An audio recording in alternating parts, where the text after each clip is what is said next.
Train वापस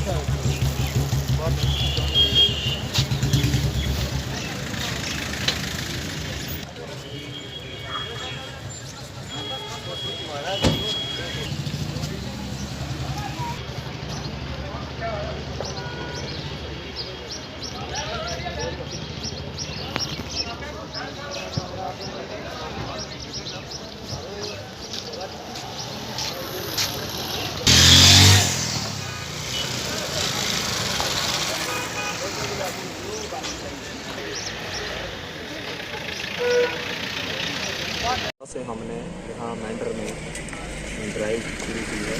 तो यहाँ लोगों का भी कहना था कि यहाँ रान पार्किंग गाड़ियाँ लगाते हैं, काफ़ी लोगों को दुश्वारियाँ आती हैं।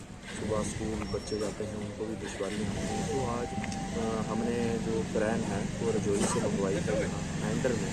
तो सुबह से हम मेरे साथ ये एसओ मेंढर हैं, तो हमने यहाँ पे ड्राइव की है। कुछ गाड़ियों को हमने लिफ्ट किया है, जैसे बाज़ार में बस स्टैंड वगैरह, यहाँ पे हमने कुछ गाड़ियों को लिफ्ट किया है। तो उसके बाद हमने कुछ चलानिंग भी की है। तो जैसे कि कोई ओवरलोडिंग हो गई या किसी का क्लियर नहीं है कागजात में, तो मैं ख़ासकर आपके माध्यम से ये कहना चाहता हूँ लोगों को कि अपने गाड़ियों के कागज़ पूरे रखें, इंश्योरेंस रखें, ड्राइविंग लाइसेंस रखें और ख़ासकर जो है ओवरलोडिंग ना करें।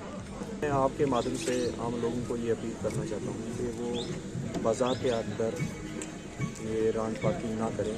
जो पार्किंग प्लेस बना हुआ है वहाँ पे गाड़ियों को खड़ा करें, ताकि लोगों को आने जाने में दुश्वारियाँ ना हो।